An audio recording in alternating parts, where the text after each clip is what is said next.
മറ്റൊരു വീഡിയോയിലേക്ക് സ്വാഗതം.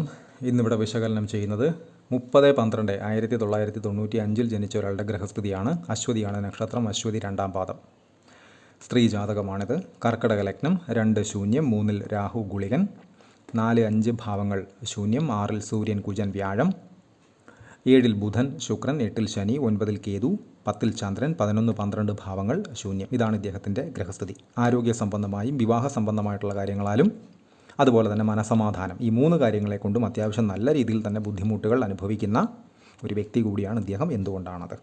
പ്രധാനമായും ലഗ്നാധിപൻ, കർക്കിടക ലഗ്നം, ലഗ്നാധിപൻ ചന്ദ്രൻ 10-ൽ നിൽക്കുന്നു. അവിടേക്ക് 8-ൽ നിൽക്കുന്ന ശനിയുടെ 3-ാം ദൃഷ്ടി എന്ന് വച്ചാൽ ശനി മേടത്തിലേക്ക് ദൃഷ്ടി ചെയ്യുമ്പോൾ അവിടെ എത്തുന്നത് നീചദൃഷ്ടിയായി മാറും.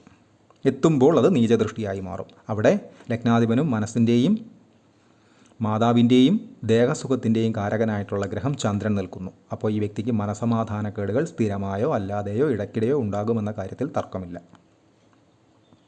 അതുപോലെ തന്നെയാണ് ഇദ്ദേഹത്തിൻ്റെ 7-ാം ഭാവാധിപനായിട്ടുള്ള ഗ്രഹം ശനി 8-ൽ നിൽക്കുന്നു, കുംഭത്തിൽ. പ്രസ്തുത ശനിയാണ് ചന്ദ്രനിലേക്ക് ദൃഷ്ടി ചെയ്യുന്നത്. എന്ന് വച്ചാൽ വിവാഹ സ്ഥാനത്തിൻ്റെ അധിപൻ 8-ൽ നിൽക്കുകയും ആ ഗ്രഹം മനസ്സിൻ്റെ കാരകൻ ചന്ദ്രനിലേക്ക് ദൃഷ്ടി ചെയ്യുകയും ചെയ്താൽ വിവാഹ സംബന്ധമായി തന്നെ അസ്വസ്ഥതകൾ ഉണ്ടാകാനുള്ള സാധ്യത വളരെ വളരെ കൂടുതലാണ്. അവിടേക്ക് ലഗ്നാൽ 3-ൽ ഗുളികനോടൊത്ത് നിൽക്കുന്ന രാഹുവിൻ്റെ 6-ാമത് ദൃഷ്ടി, നിൽക്കുന്ന രാശിയിൽ നിന്നും രാഹു 6, 7, 9, 12 ഈ 4 ഭാവങ്ങളിലേക്ക് ദൃഷ്ടി ചെയ്യുന്നുണ്ട്. അപ്പോൾ ഇവിടെ 6-ാമത്തെ ദൃഷ്ടി വിവാഹാധിപനായിട്ടുള്ള ഗ്രഹത്തിലേക്ക് വരുന്നു. രാഹുവിൻ്റെ സാധാ ദൃഷ്ടിയല്ല, ഗുളികനോടൊത്ത് നിൽക്കുന്ന രാഹുവിൻ്റെ ദൃഷ്ടിയാണ്. വളരെ വളരെ ശ്രദ്ധിക്കേണ്ടുന്ന ഒരവസ്ഥ തന്നെയാണത്. രാഹു ഒറ്റയ്ക്ക് നിന്നാൽ തന്നെ, ഇവിടെ അത് വർഗോത്തമം ചെയ്ത രാഹുവാണ്. എന്ന് വെച്ചാൽ നവാംശത്തിലും രാഹുവിൻ്റെ സ്ഥാനം അവിടെ തന്നെയാണ്, അപ്പോൾ ബലവാനാണ്. അതിനോടൊത്ത് ഗുളികനും കൂടെ ചേർന്നാൽ വളരെ മോശമാണ്. പ്രസ്തുത രാഹുവാണ് വിവാഹാധിപനായിട്ടുള്ള ഗ്രഹത്തിലേക്ക് ദൃഷ്ടി ചെയ്യുന്നത്. സ്വസ്ഥതയുണ്ടാവില്ല. അതുപോലെ തന്നെ ലഗ്നാൽ 7-ൽ ബുധൻ ശുക്രൻ. പൊതുവേ ബുധൻ ശുക്രൻ ഒരുമിച്ച് നിൽക്കുന്നത് പലപ്പോഴും വളരെ നല്ലൊരു കോമ്പിനേഷൻ തന്നെയാണ്. അത് ലഗ്നാൽ 10-ലോ ലഗ്നാൽ 9-ലോ ഒക്കെ നിന്ന് കഴിഞ്ഞാൽ വളരെ വളരെ നല്ലതുമാണ്. ഒരുപാട് ആളുകൾക്ക് വലിയ റിസൾട്ട് ഉണ്ടാകുന്ന ഒരു കോമ്പിനേഷൻ തന്നെയാണ് ബുധൻ ശുക്രൻ ഒരുമിച്ച് നിൽക്കുന്നത്. പക്ഷേ ഇവിടെ ലഗ്നാൽ 7-ൽ ബുധൻ ശുക്രൻ നിൽക്കുന്നു എന്ന് പറയുമ്പോൾ അതിനെ കരുതണം. എന്ന് വച്ചാൽ ശൃംഗാരകാരകനാണ് ബുധൻ, റിലേഷൻഷിപ്സിൻ്റെ കാരകനാണ് ശുക്രൻ. അപ്പോൾ ഈ 2 അവസ്ഥകളും വളരെ ശ്രദ്ധിക്കേണ്ടുന്ന ഒരു കാര്യമാണ് 7-ാം ഭാവത്തിൽ നിൽക്കുന്നതുകൊണ്ട്. ഇത്തരക്കാർക്ക് ഒരുപാട് പേർക്ക്, അല്ലെങ്കിൽ 100-ൽ 100 പേർക്കൊന്നല്ല, ചില ആളുകൾക്കൊക്കെ 2 വിവാഹം കാണുന്നുണ്ട്. ഇവിടെ അതിന് 2 കാരണങ്ങളുണ്ട്. ഒന്ന്, ലഗ്നാൽ 7-ൽ ബുധനും ശുക്രനും നിൽക്കുന്നു എന്ന ഒരു കാരണവും. 2, 7-ാം ഭാവാധിപനായിട്ടുള്ള ഗ്രഹം 8-ൽ നിൽക്കുന്നു. അവിടേക്ക് ഗുളികനോടൊത്ത് വർഗോത്തമം ചെയ്ത് നിൽക്കുന്ന രാഹു തൻ്റെ 6-ാം ദൃഷ്ടി നടത്തുകയും ചെയ്യുന്നു. പ്രസ്തുത ശനി, ഗുളികനോടൊത്ത് നിൽക്കുന്ന രാഹുവിൻ്റെ ദൃഷ്ടി ഏറ്റുവാങ്ങിയ ശനിയാണ് ലഗ്നാധിപനായിട്ടുള്ള മനസ്സിൻ്റെ കാരകനായിട്ടുള്ള ഗ്രഹത്തിലേക്ക് ദൃഷ്ടി ചെയ്യുന്നത്. അതവിടെ എത്തുമ്പോൾ നീചദൃഷ്ടിയായി മാറും. അപ്പോൾ ശക്തമായിട്ടുള്ള മോശം അനുഭവങ്ങൾ മനസ്സുമായി ബന്ധപ്പെട്ടിട്ടുണ്ടാകാനുള്ള സാധ്യത വളരെ കൂടുതലാണ്. വളരെ ശ്രദ്ധിക്കേണ്ടുന്ന ഒരവസ്ഥ തന്നെയാണ്. നിൽക്കുന്ന രാശിയിൽ നിന്നും ശനി 3, 7, 10 ഈ 3 ഭാവങ്ങളിലേക്ക് ദൃഷ്ടി ചെയ്യുന്നുണ്ട്. അപ്പോൾ ഈ 3ഇടത്തേക്കുമുള്ള ശനിയുടെ ദൃഷ്ടിയെ കരുതുക തന്നെ വേണം. കാരണം ശനി കുംഭത്തിൽ ബലവാനായി നിൽക്കുന്നു എന്നിരുന്നാൽ തന്നെയും അത് ഗുളികനോടൊത്ത് നിൽക്കുന്ന രാഹുവിൻ്റെ ദൃഷ്ടി ഏറ്റുവാങ്ങിയിട്ടാണ് ബാക്കി ദൃഷ്ടികളെ ഇവിടെ നടത്തുന്നത്. അത് ശ്രദ്ധിക്കേണ്ടുന്ന ഒരു കാര്യം തന്നെയാണ്. അതുപോലെ തന്നെയാണ് ഇദ്ദേഹത്തിൻ്റെ ലഗ്നാൽ 6 രോഗസ്ഥാനത്ത് സൂര്യൻ കുജൻ വ്യാഴം. കുജൻ അവിടെ വർഗോത്തമം ചെയ്താണ് നിൽക്കുന്നത്. എന്ന് വെച്ചാൽ നവാംശത്തിലും അതേ സ്ഥാനത്ത് തന്നെ നിൽക്കുന്നു എന്നർത്ഥം. ലഗ്നാൽ 6-ൽ വരുന്ന കുജനെയും ലഗ്നാൽ 8-ൽ വരുന്ന കുജനെയും ഏതൊരാൾക്കും ഗ്രഹനിലയിൽ ഉണ്ടെങ്കിൽ പ്രത്യേകം അതിനെ ശ്രദ്ധിക്കുക തന്നെ വേണം. അസുഖങ്ങൾ ഉണ്ടാകും. ശസ്ത്രക്രിയകൾ പോലെയുള്ള കാര്യങ്ങൾക്കൊക്കെ സാധ്യത വളരെ കൂടുതലായിരിക്കുമെന്ന് സാരം. ഈ വ്യക്തിക്ക് അതങ്ങനെ ഉണ്ടായിട്ടുണ്ട്. ഇത് വളരെ ശ്രദ്ധിക്കേണ്ടുന്നൊരു കാര്യം തന്നെയാണ്. ലഗ്നാൽ 6-ൽ നിൽക്കുന്ന കുജനെയും ലഗ്നാൽ 8-ൽ നിൽക്കുന്ന കുജനെയും പ്രത്യേകം ശ്രദ്ധിക്കണം. ഇത്തരക്കാർ പൊതുവേ അസുഖങ്ങൾ അല്ലെങ്കിൽ ഹെൽത്ത് ഇഷ്യൂസ് കണ്ടാൽ ഉടനെ തന്നെ വൈദ്യസഹായം തേടാൻ ഒരു കാരണവശാലും മടിക്കരുത്. കൃത്യമായ സമയത്ത് തന്നെ വൈദ്യസഹായം തേടി പോവുക വഴി അതിന് ഒരു ശമനം, അതല്ലെങ്കിൽ കൃത്യമായിട്ടുള്ള പരിചരണം ലഭിക്കുന്നതാണ്, അസുഖങ്ങൾ കുറയുന്നതുമാണ്. അതുപോലെ തന്നെയാണ് ഇവിടെ മറ്റൊരു കാരണം കൂടുണ്ട്.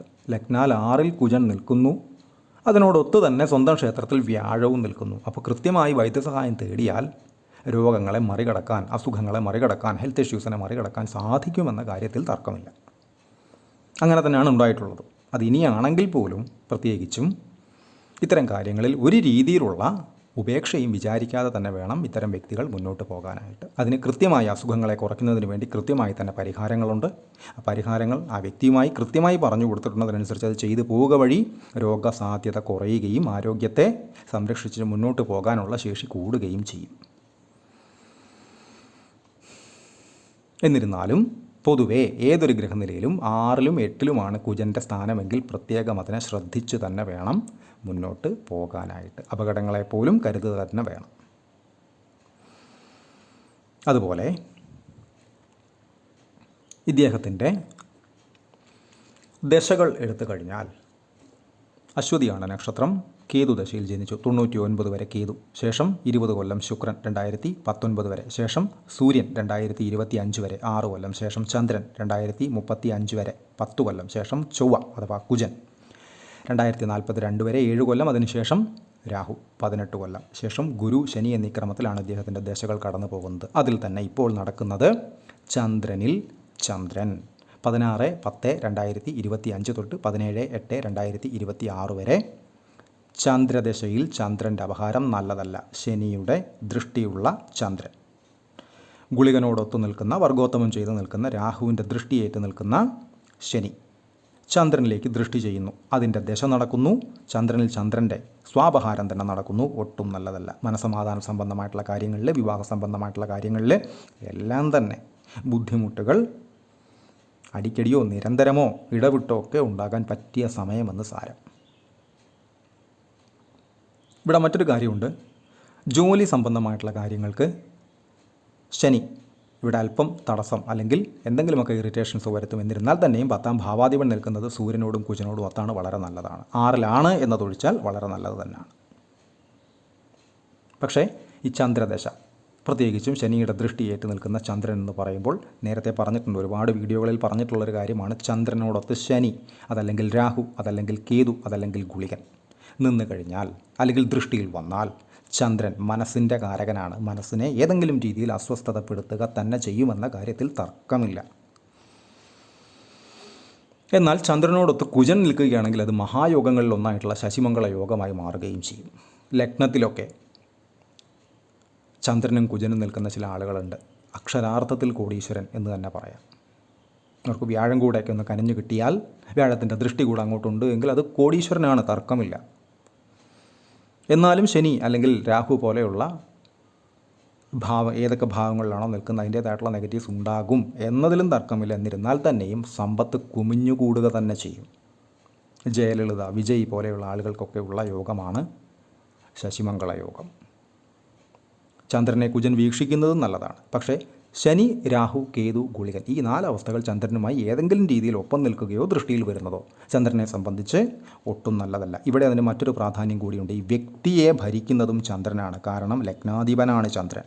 അപ്പോൾ ഇത്തരം ഇറിറ്റേഷൻസ് ശനി അവിടെ ചെയ്യുമ്പോൾ അത് നേരിട്ട് ആ വ്യക്തിയെ തന്നെ ബാധിക്കും എന്ന കാര്യത്തിലും തർക്കമില്ല. അതുപോലെ തന്നെ ലഗ്നാധിപനിലേക്ക് ശനി ദൃഷ്ടി ചെയ്യുന്നു. രാഹുവിൻ്റെ ദൃഷ്ടി ഏറ്റുവാങ്ങിയ ശേഷം ചെയ്യുന്നു. അപ്പോൾ അത് നീചദൃഷ്ടിയായി മാറുമെന്ന് നേരത്തെ പറഞ്ഞു. അതും അസുഖങ്ങളെ വരുത്തുന്നതിനൊരു കാരണം തന്നെയാണ്. ദേഹസുഖത്തെ കുറയ്ക്കും. ദേഹസുഖവുമായി നേരിട്ട് ബന്ധമുള്ള ഗ്രഹമാണ് ചന്ദ്രൻ. പിന്നെ അവിടെ ഒരു പോം വഴിയുള്ളത്, ലഗ്നാധിപനിലേക്ക് വ്യാഴം തൻ്റെ 5ാം ദൃഷ്ടി നടത്തുന്നുണ്ട്. ഇതൊരു വലിയ പോസിബിലിറ്റി തന്നെയാണ്. ലക്ഷം ദോഷോ ഗുരുഹന്തി എന്നൊരു ചൊല്ല് തന്നെ ഉണ്ടല്ലോ. അപ്പോൾ ചന്ദ്രനിലേക്ക് വരുന്ന ഗുരുവിൻ്റെ ദൃഷ്ടി ഒരു ആശ്വാസം തന്നെയാണ്. എന്നാൽ ശനി അവിടെ അതിൻ്റെ കൃത്യമായ ജോലികൾ ചെയ്ത ശേഷമായിരിക്കും ഗുരുവിൻ്റെ അനുഗ്രഹം അവിടെ ഉണ്ടാവുക. എന്ന് വച്ചാൽ ഒരു രോഗം വന്ന് ശേഷമായിരിക്കും അതിന് ചികിത്സ തേടി അതിനെ മറികടക്കാനുള്ള തന്ത്രങ്ങൾ ഗുരു, വ്യാഴം ഇവിടെ നിന്നുകൊണ്ട് പ്ലാൻ ചെയ്ത് കൊടുക്കും. പക്ഷേ രോഗങ്ങൾ വരിക എന്ന് പറയുന്നത് ഈ ഗ്രഹനിലയുടെ ഒരു സ്വഭാവം തന്നെയാണ്. അപ്പോൾ ഹെൽത്ത് ഇഷ്യൂസിനെ കരുതുക തന്നെ വേണം. വിവാഹ സംബന്ധമായിട്ടുള്ള കാര്യങ്ങളിൽ തർക്കങ്ങൾ സ്വാഭാവികമാണ്, അതിനുള്ള പരിഹാരങ്ങൾ ചെയ്തു തന്നെ പോവുക. അതുപോലെ തന്നെ മനസമാധാന സംബന്ധമായിട്ടുള്ള കാര്യങ്ങളിലും ഈ ഗ്രഹനില വളരെ ശ്രദ്ധിക്കേണ്ടതായിട്ടുണ്ട്. കൃത്യമായി പരിഹാരങ്ങൾ ചെയ്തു പോകേണ്ടുന്ന അസുഖങ്ങൾ സംബന്ധമായിട്ട്, വിവാഹ സംബന്ധമായിട്ട്, അതുപോലെ തന്നെ മനസമാധാന സംബന്ധമായിട്ടൊക്കെ ചിട്ടവട്ടങ്ങളോടുകൂടി പരിഹാരങ്ങൾ ചെയ്തു പോകേണ്ടുന്ന ഗണത്തിൽപ്പെടുത്താവുന്ന ഒരു ഗ്രഹനിലയാണിത്. ചില ആളുകളൊക്കെ, ഇന്നലെ ഒരു ആൾ വിളിച്ചിരുന്നു, വിദേശത്തു നിന്നാണ് വിളിച്ചത്. അദ്ദേഹത്തെ എന്തൊക്കെ പരിഹാരം ചെയ്യണമെന്ന് ചോദിച്ചു. പറഞ്ഞു, ഒരു പരിഹാരവും ചെയ്യേണ്ട, അദ്ദേഹം ചെയ്തു പോരുന്ന 1-2 കാര്യങ്ങളുണ്ട്, അത് ചെയ്തു പോവുക, അത്രമാത്രം ചെയ്താൽ മതി. ചില ഗ്രഹനിലകളുടെ സ്വഭാവം അതാണ്. വളരെ ഈസി ആയിട്ട് കാര്യങ്ങളെ കണ്ട് മുന്നോട്ട് പോകാൻ സാധിക്കും. എന്നാൽ ചിലത് നേരെ വിപരീതവുമാണ്, വളരെ ടഫായിരിക്കും. ഇത് വളരെ ടഫായി നിൽക്കുന്ന ഒരു ഗ്രഹനിലയാണ്. ലഗ്നാധിപൻ ശനിയുടെ ദൃഷ്ടി, രോഗസ്ഥാനത്ത് നിൽക്കുന്ന കുജൻ, 7-ൽ നിൽക്കുന്ന ബുധൻ, ശുക്രൻ, 7-ാം ഭാവാധിപത്യം വഹിക്കുന്ന ശനി, അവിടേക്ക് വരുന്ന രാഹുവിൻ്റെ ദൃഷ്ടി, ഇതെല്ലാം തന്നെ പ്രശ്നം തന്നെയാണ്. അപ്പോൾ കൃത്യമായി പരിഹാരങ്ങൾ ചെയ്ത് പോകുക വഴി പോസിറ്റീവായിട്ടുള്ള റിസൾട്ട്സ് ഉണ്ടാവുക തന്നെ ചെയ്യുമെന്ന കാര്യത്തിലും തർക്കമില്ല. കാരണം അതിനുള്ളൊരു പോസിബിലിറ്റി, ഗുരു നിൽക്കുന്ന രാശിയിൽ നിന്നും 5-ലേക്ക് ദൃഷ്ടി ചെയ്യുന്നു, അവിടെ ചന്ദ്രൻ നിൽക്കുകയും ചെയ്യുന്നു. കൺസൾട്ടേഷൻ ആവശ്യമുള്ള ആളുകൾക്ക് ഈ നമ്പറിൽ കോൺടാക്റ്റ് ചെയ്യാവുന്നതാണ്. കോൺടാക്ട് ഡീറ്റെയിൽസ് ഡിസ്ക്രിപ്ഷനിൽ കൊടുത്തിട്ടുണ്ട്. ഇത്തരം വീഡിയോസ് ഇനിയും തുടരും. നന്ദി.